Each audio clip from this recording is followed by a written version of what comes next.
Welcome to the Tower Yoga Podcast, where we dive deep into the heart of yoga and community. Come along with us as we explore the transformative power of yoga, share insights, and inspire one another on this journey of life. I'm Kellee Williams, and I'm your host and the co-founder of Tower Yoga. Thank you for joining our yoga community. Hello, all, and welcome in to another episode of the podcast. I am here with the one and only Hannah Vasquez. She is on desk support. She provides her art skills on our chalkboard. She is our mindful art instructor here at the studio, and I'm very happy to have you on. So will you please tell us anything about yourself, maybe your background in art, and even your background in yoga and meditation? Sure. I always grew up drawing and creating. A little bit earlier, we were talking about how I'm a natural introvert. So art was kind of my creative outlet and my way to express myself because words and me were not much of a thing growing up. So art was definitely my outlet. I took private art lessons from a teacher. Her name was Deborah Close, and she was a really big inspiration for me. She was like this magical human being that was just very special and also very introverted and very sweet. So I kind of grew up taking lessons from her and feeling like she was part of my family. And that led into me wanting to create art for a living. And so I went to college for art. I went to the Academy of Art University in San Francisco, got my 5-year degree there, and I continue creating to this day. And I'm really happy to be part of the Tower Yoga team and being able to utilize creating an expression through the studio and through Mindful Art Night. That's a really cool and special thing. So when we interviewed you to hire you on the team, you had mentioned a little bit about after you got your degree, sometime after you had done the whole van life thing for a while. How was that? Can you tell us about that? That was really cool. It was really adventurous. It wasn't glamorous at all. Like, it was not Pinterest van life, extreme, but it started off with a camper. I had a little Ford Ranger at the time, and I was living in Idaho. My grandmother actually got really ill, and so I was living with her at the time in Idaho, and then me and my then partner decided to get a camper for my truck, and we just started exploring out and camping and doing that, and then that ventured out into moving to northern Idaho and camping out there. We went to Montana and New Mexico. I eventually got a family van and did, a little van life thing with the family van. I always continued to create sketches and do art during that time. And it was really a great experience to explore different areas and different subcultures of the States and be able to see different ways of life in different cities. It was definitely a bit of a struggle in ways, but also very freeing. So it was an interesting experience. I was even living in my van in San Francisco for a bit too, and some of the things that you wouldn't think that you'd have to worry about living in a van, you begin to worry about having to use the restroom in the middle of the night, or just random small quirky stuff. But it was definitely cool. It was a cool experience, and to this day I still think about living in a van again just to explore some more and see some other states, and it's a free way of life for sure. And you were saying you were still creating and making art through that time. When did you start practicing yoga, or when did that come into your life? I started taking yoga classes in college. There was a really cool yoga instructor there, and they offered some free classes in college. I think just a way for students to be able to decompress. It was kind of a really intensive college, so they offered a lot of programs for students to take dance classes or take yoga classes or have a fun way to like have an outlet. So I started taking yoga then.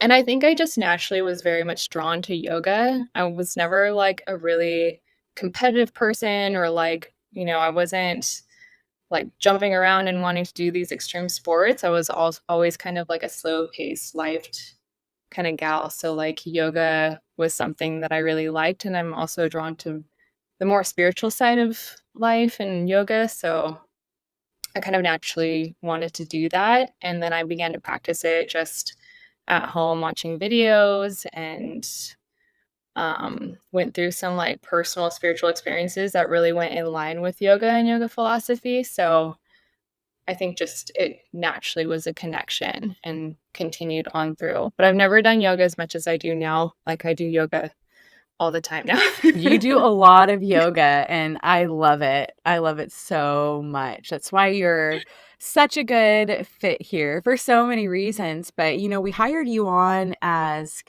desk support, and then we knew about your art background, and Zach, who used to work here, always took care of our chalkboard and other like little artsy related things. He's an amazing artist. So when he left, we were like doing the best we could with doing the chalkboard and things like that, but we definitely needed some help in that area. And it wasn't until like after actually already hiring you for the desk support position, I was like, oh, well, like maybe she would be interested in helping with that. And then thinking about bringing an art night on, a free art night for the community, and seeing if you were interested in that. So it's really cool. You never know how relationships are going to blossom, or if you hire someone on for, like, even with Farron, right? Hiring on as a teacher, I wouldn't have known at the time that she would be our studio manager and such an integral part of the studio, the day-to-day runnings, and even this podcast, like behind the scenes, taking care of everything. So you never know. And it's just so, so beautiful.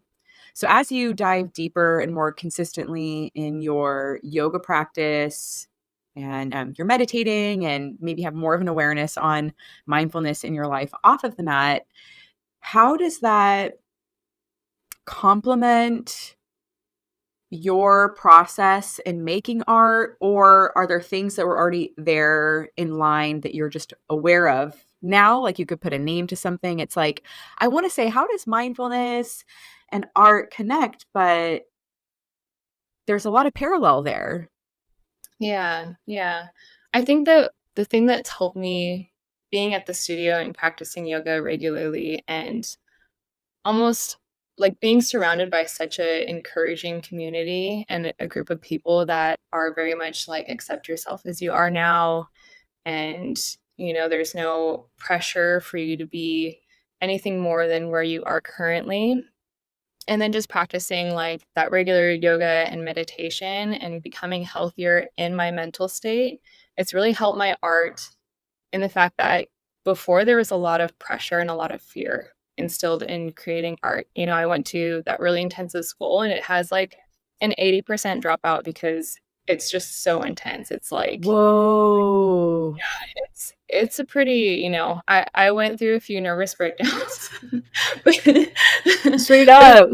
And it wasn't easy. So those who make it through, like obviously like there's a lot of really great avenues in like the industry of like, film or animation, or there's so many avenues that are really good for going to that school, but it was a lot of pressure and really intense. And whenever I created art, I felt very stifled by like this pressure to do better and to create more and to like be, like I was never good enough and feeling like that bogged down. And now that I'm practicing yoga and in like a community that's much more, free and inspiring and a little bit more slow pace, I'm like, okay, I can take that into creating and I can accept myself as I am and like put the pressure aside, let it Mhm. lift off and create something that I just feel inspired to create, and that it's okay to create what I want to and to not feel pressure to be like the best that, any artist could possibly be. Um, Bless. That's so amazing. And I have two pieces of yours in my home, like in my living room, that I look at like all the time. And the two in particular, it exudes. I feel like you're inspiration to like make it to make it. Like I can feel it through the actual like images of what I'm looking at, and I think energy is so real. If we're going to get a little woo woo for a second, I might just have to. So, yeah, I think that it's felt. I think, and who knows, maybe there is a place for art to be made under pressure or from a place of feeling, like lack or like you aren't enough. Like there probably is a place for that and it's beautiful, but you definitely feel it when you look at it, Yeah. and just even when you go to like galleries, like you had a MoMA and stuff like that, from one piece to the next, you can feel so many different emotions. And I think it goes beyond what you're just simply looking at.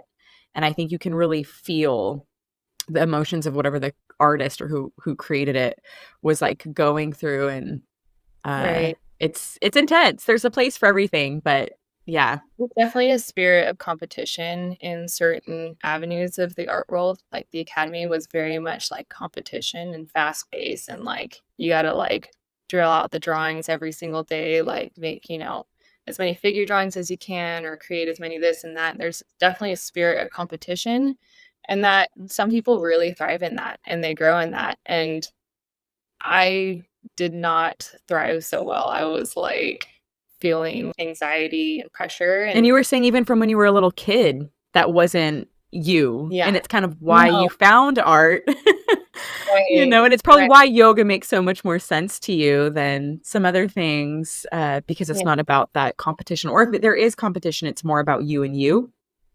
Like mhm, you do better than a past version of yourself, meaning just in like technique, speaking of art, I'm sure, or just meaning that, better as a way of like acting in more integrity of like who you are from like perspective of mindfulness, so right. interesting.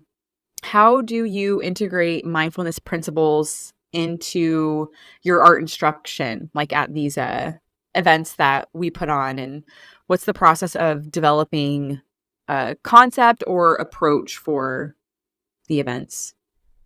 I think the underlying thread, in the mindful art nights and what I try to encourage everybody to partake in, I guess, is the lesson that I learned into to letting go of the pressure and to letting go of the expectation of yourself.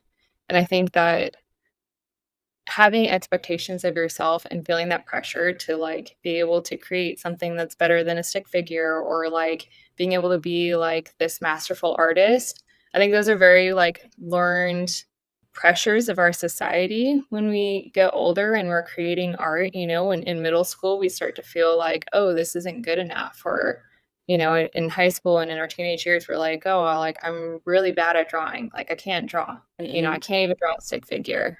And I really want to not have that type of mentality set when we come to mindful art night. I want it to be relaxed and free flow and no pressure and be able to play. I keep going back to childhood and being able to create art and being proud of what you make no matter what it looks like, and being able to feel that in the moment and to not overthink it and to not, shame yourself for what you made or have those types of like external pressures on yourself. Yeah. Can you like give us an example of a specific activity or exercise or thought experiment that you've introduced at one of the past art events that we've done together, the mindful art events? Like a theme? The last one specifically was definitely about play and accepting the play. So we worked on the collage and mixed media, not having a fear of a blank paper and starting something new and being able to use images already created to start something and to explore your imagination and creativity, and letting go of pressure of what your drawing looks like. I think I mentioned in the start of that night that, so what if you draw a horse that looks like, a crocodile, or like, learn to laugh at yourself, learn to laugh at, what you create, and to be able to be playful with it. I was at that one. I think I've been to most of them, maybe except for one. And I can get pretty overwhelmed because I feel like all the things that you said starting in like middle school, I told myself. And so, although I actually like the process of being creative and putting together visual art, I have some judgments around it for sure. And I like it, I make it really serious when it doesn't need to be. So that was like a really good theme of releasing perfection and just playing and just doing it to do it. But I can be overwhelmed by like a blank canvas. And so the fact that we were using mixed media and able to like cut out some pieces from the magazine and add on to it, it allowed me to get the juices flowing and then to like run wild. And Star, my daughter, was there, and she loves coming. She's an artist. She's kind of really in her zone, so it can be hard to encourage her to go outside of what she's comfortable with or what she really likes. But I think that she's been able to explore different sides of her creativity through your instruction and bringing like the mindfulness to it. And she might not do something exactly as like your example is or how most people are doing it, because she's just that kind of kid, very much like her mom. But she works in ways that she wouldn't otherwise. And she told me that she really likes that, even though it's a little uncomfortable for her to like go with the pack. She's such Mhm. a lone wolf most of the time. So she's gotten comfortable there. But I was laughing so hard at some of the creations that she made. It was so funny and weird. Yeah. She's great, and even if she definitely has her avenue of what she creates, but even just exploring a little bit of how she approaches that, and like seeing the things that she creates, she's amazing. She grasped like that mindful art night. She grasped exactly what I was trying to go for, because it was completely playful and it was so funny. And yeah, she was sitting next to me, and it was like yeah, I loved her piece. It was great. I just was laughing so hard. I kept looking over and I'm like, it just keeps getting weirder. It was amazing. And at the end, she cuts it up and is like, "Here, you can have this part and like that part." I'm like, I was shocked because I thought it was a complete masterpiece. I loved everything she did. And then she just starts cutting it up. Do you want a piece? Do you want a piece? Here, take this. And I'm like, what? But she's just making art to make art. and that's just so important, and that's something that even I didn't think about. Like what's like she grasped it more than I could even grasp it. Like Whoa. she made it all and then was just like cutting it up and like whatever. Like I was like, whoa. You and me Wasn't that so both. These kids out here, yo. Yeah. Yeah. So I think just based on how you hold the space, your presence, the invitation that you give people to kind of put down the perfectionism and stay in this state of play really helps to create a supportive and non-judgmental environment for uh, your students, our members, to explore, mindful practices. And I really liked the Zen doodling Right. event that you did as well, because that really was just about letting your mind wander, but not necessarily like go away and not pay attention, but to just really be in the present moment and to allow yourself to create based on what the present moment was asking. And Right. that was so meditative. Yeah.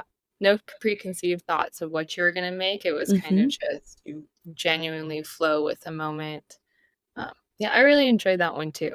That one was really nice with the watercolor and the pens and just like letting the moment explore itself. And there's no way that any of that particular piece could have been like particularly pre-planned. Mhm. You had to like flow with what was happening in that very moment.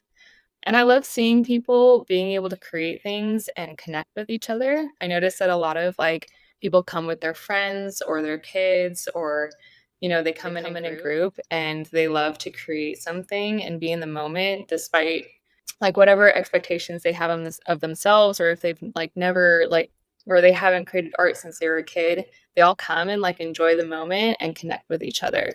And that's really cool to see. Yeah, and the fact that we also kind of break people up into different groups. So people come together, but they might also have another person or two like joining into their pod, let's call it, right? Because Mhm. we'll open with a little gentle yoga, and then you introduce the concept, and then we kind of, based on how many people are there, we make pods just so it's easy for materials and all that kind of stuff. And then they're like all talking amongst each other, and it's supporting our mission at Tower Yoga, which is like supporting community. Yeah. It's all about community, and so it is really really beautiful to witness that. And no one's judging each other's work. We're all just kind of there together, and it's beautiful.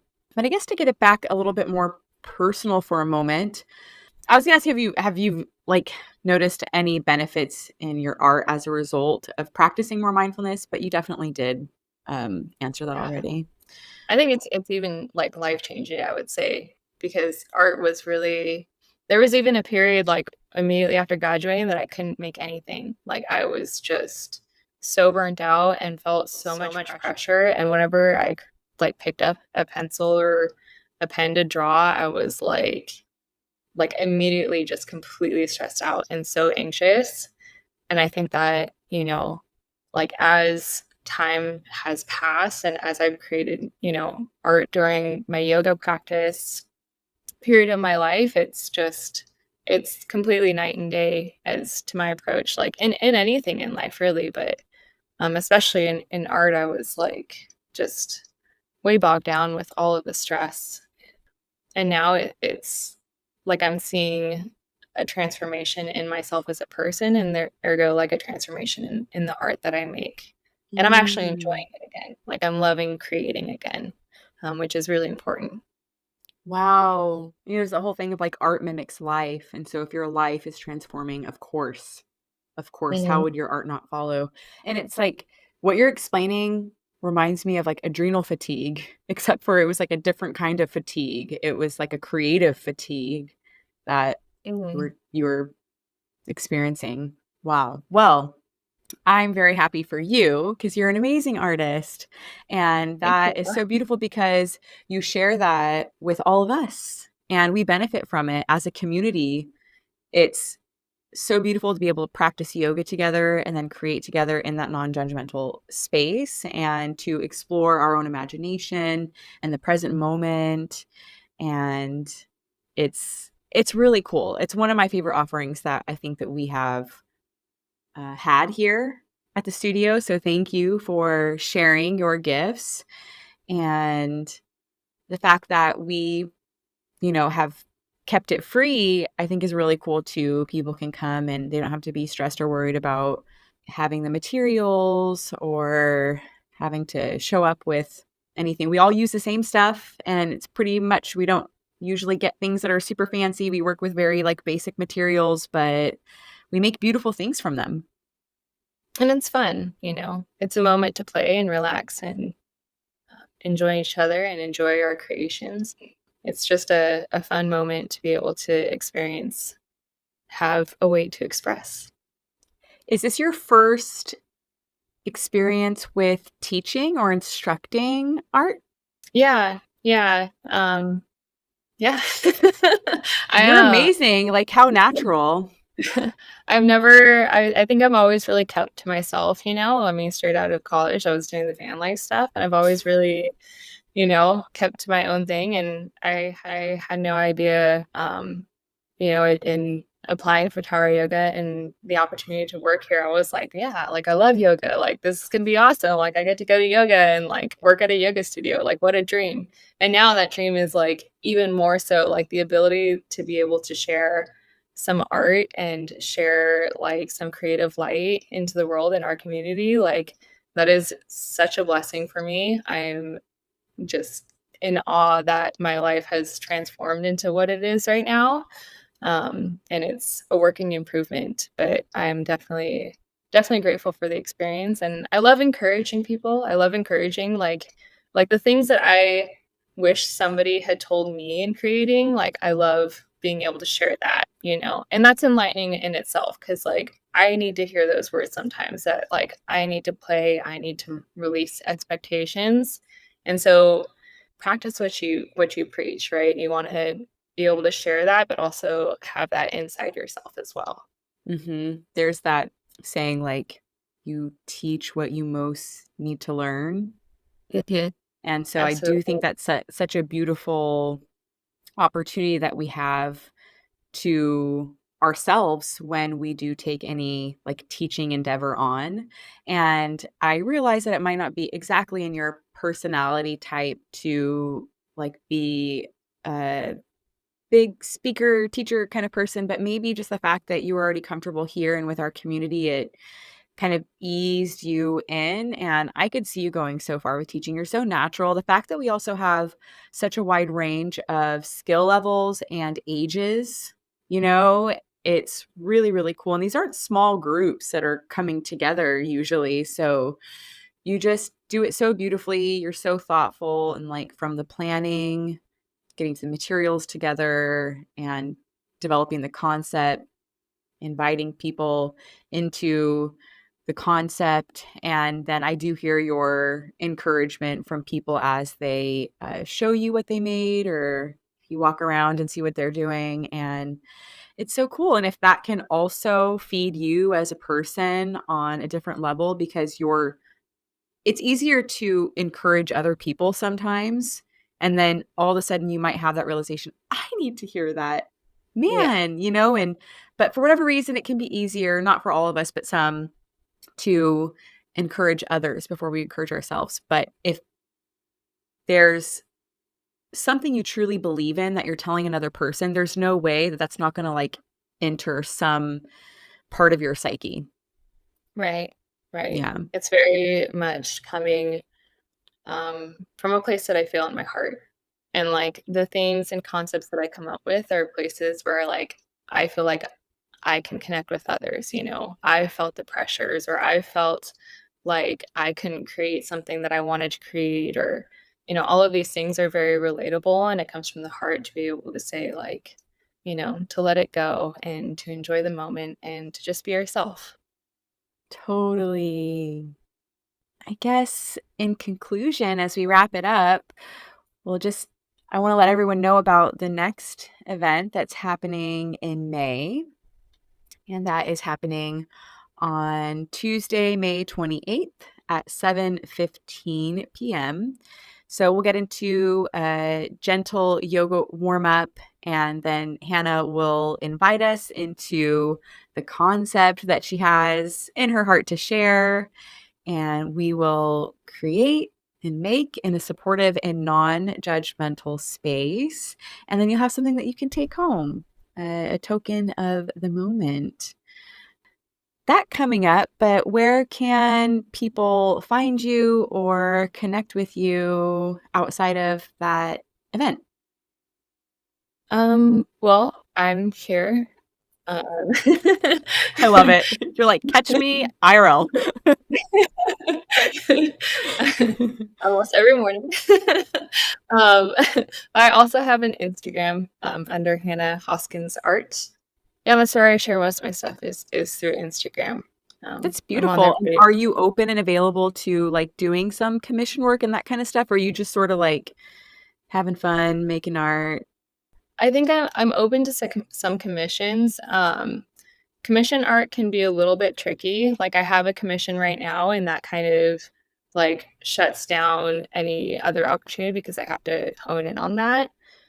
And it kind of depends on what it is. It's kind of like people don't know what to ask for or what to expect until they see my art, or like until they know like what I'm capable of, I guess, as an artist. But yeah, I'm open to connecting and talking, and I would love for people to see my work, and maybe if they create something, they can share what they create. I'm all about it. Yeah. I love it. I love it.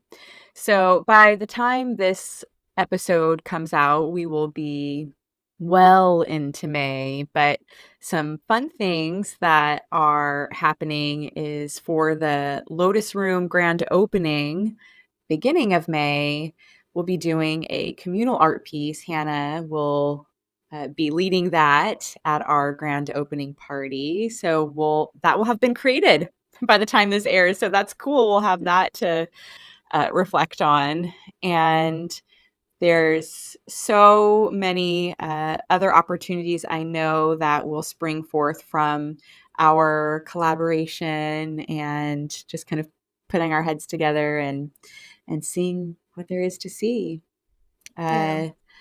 Thank you so much for your time. Thank you for being on the team. I Thank love you being for your here. studentship, for your good energy.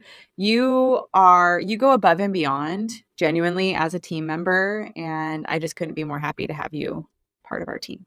Thank you. I love being a part of it. And I love being a part of something that is growing. And our community is so creative in all sorts of aspects. And everybody here is so supportive. So I love being here. And I love being able to contribute some fraction of that into our community. It's huge. It's huge.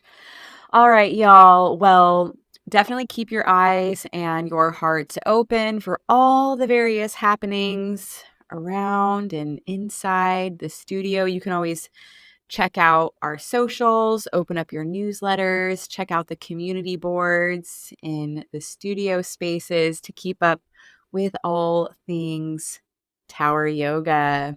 We hope to see you at the next art night, which is again Tuesday, May 28th at 7:15 p.m. It's open to all ages. It's free. We look forward to seeing you then. Thanks again for listening in and joining our yoga community. If it so resonates, please share this episode with a friend. Remember, the inner light of awareness within me honors the inner light of awareness within you. Until next time, stay grounded, stay present, and keep flowing with grace.